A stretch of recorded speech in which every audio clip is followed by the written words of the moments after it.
नमस्कार मित्रांनो, आपले स्वागत आहे आपल्या लाडक्या स्वामी गुरुकृपा या यूट्यूब चॅनलमध्ये. मित्रांनो, आजचा हा व्हिडिओ प्रत्येक स्वामी भक्तासाठी अत्यंत महत्त्वाचा आहे. कारण आज आपण जाणून घेणार आहोत स्वामी सेवा नेमकी कशी करावी, स्वामी सेवेचे खरे महत्त्व काय आहे, कोणत्या भक्तांवर स्वामी समर्थ लवकर प्रसन्न होतात आणि स्वामी कृपा मिळण्याआधी कोणते शुभ संकेत दिसतात. मित्रांनो, अनेक लोक मंदिरात जातात, जप करतात, पारायण करतात, पण तरीही त्यांच्या जीवनात शांतता येत नाही. याचं कारण म्हणजे सेवा मनापासून होत नाही. स्वामी समर्थ म्हणतात, भिवू नकोस, मी तुझ्या पाठीशी आहे. पण हे वचन अनुभवण्यासाठी श्रद्धा आणि सेवा दोन्ही आवश्यक असतात.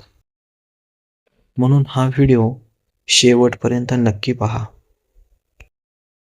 कारण शेवटी मी तुम्हाला अशी एक छोटी स्वामी सेवा सांगणार आहे, जी केल्याने अनेक भक्तांच्या जीवनात चमत्कारिक बदल झाले आहेत.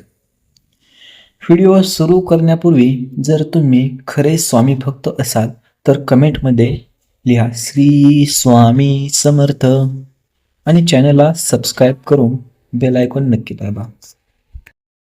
स्वामी सेवा म्हणजे काय? तर मित्रांनो, स्वामी सेवा म्हणजे फक्त पूजा नाही, तर मन, वाणी आणि कर्माने स्वामींना समर्पित होणे म्हणजे खरी सेवा. जेव्हा भक्त पूर्ण विश्वासाने स्वामींचे नाम घेतो तेव्हा स्वामी त्याच्या संकटात स्वतः उभे राहतात. अनेक भक्त सांगतात की जिथे डॉक्टर, पैसा आणि लोक साथ देत सोडतात, तिथे स्वामी समर्थांचा आशीर्वाद, चमत्कार घडतो. स्वामी सेवा कशी करावी? रोज सकाळी स्वामींचे नामस्मरण करा. उठल्याबरोबर 3 वेळा म्हणा, श्री स्वामी समर्थ, श्री स्वामी समर्थ, श्री स्वामी समर्थ. हे नाव इतके शक्तिशाली आहे की घरातील नकारात्मक ऊर्जा कमी होऊ लागते. गुरुवारी विशेष सेवा करा. गुरुवार हा स्वामींचा दिवस मानला जातो. या दिवशी पिवळे फूल अर्पण करा, अगरबत्ती लावा आणि शक्य असेल तर गरिबांना अन्नदान करा. स्वामींना दान आणि सेवा भाव अत्यंत प्रिय आहे. स्वामी चरित्र वाचन दररोज एक अध्याय जरी वाचला तरी मनाला वेगळी शांतता मिळते. अनेक भक्तांना स्वप्नात स्वामींचे दर्शन झाले आहे, कारण त्यांनी सातत्याने चरित्र वाचन केले. अहंकार सोडा. मित्रांनो, स्वामी सेवा करताना सर्वात महत्त्वाची गोष्ट म्हणजे नम्रता.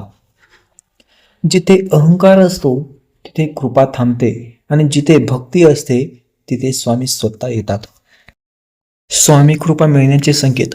जर तुमच्यावर स्वामींची कृपा सुरू झाली असेल तर वारंवार श्री स्वामी समर्थ हे नाव कानावर पडणे, मनात अचानक शांतता निर्माण होणे, संकटातून अचानक मार्ग निघणे, स्वप्नात मंदिर किंवा संत दिसणे, घरात सकारात्मक वातावरण जाणवणे, हे संकेत दुर्लक्ष करू नका. 21 दिवसांची विशेष सेवा. मित्रांनो, आता मी तुम्हाला एक अत्यंत प्रभावी सेवा सांगतो. पुढील 21 दिवस रोज सकाळी आणि रात्री 108 वेळा म्हणा, श्री स्वामी समर्थ आणि प्रत्येक गुरुवारी एका गरजू व्यक्तीला अन्नदान करा. ही सेवा मनापासून केल्यास जीवनातील अडथळे कमी होऊ लागतात. मित्रांनो, आजच्या काळात माणूस पैशाने श्रीमंत आहे पण मनाने खूप एकटा झाला आहे. अशा वेळी स्वामींचे नाव मनाला आधार देते. जे लोक पूर्ण श्रद्धेने स्वामींवर विश्वास ठेवतात त्यांना कधी ना कधी स्वामी कृपेचा अनुभव नक्की येतो. जर तुम्हालाही स्वामींचा एखादा अनुभव आला असेल तर कमेंटमध्ये जरूर सांगा. तर मित्रांनो, आज आपण जाणून घेतले स्वामी सेवा कशी करावी, स्वामी सेवेचे महत्त्व, स्वामी कृपेचे संकेत आणि 21 दिवसांची विशेष सेवा. मित्रांनो, लक्षात ठेवा, स्वामींना मोठी पूजा नको असते, त्यांना हवे असते फक्त श्रद्धेने भरलेले मन. जर हा व्हिडिओ तुम्हाला आवडला असेल तर व्हिडिओला लाईक करा, चॅनलला सबस्क्राईब करा आणि व्हिडिओ आपल्या स्वामी भक्त मित्रांपर्यंत नक्की शेअर करा. पुन्हा भेटू एका नवीन भक्तिमय व्हिडिओ सोबत. तोपर्यंत श्री स्वामी समर्थ. श्री गुरुदेव दत्त.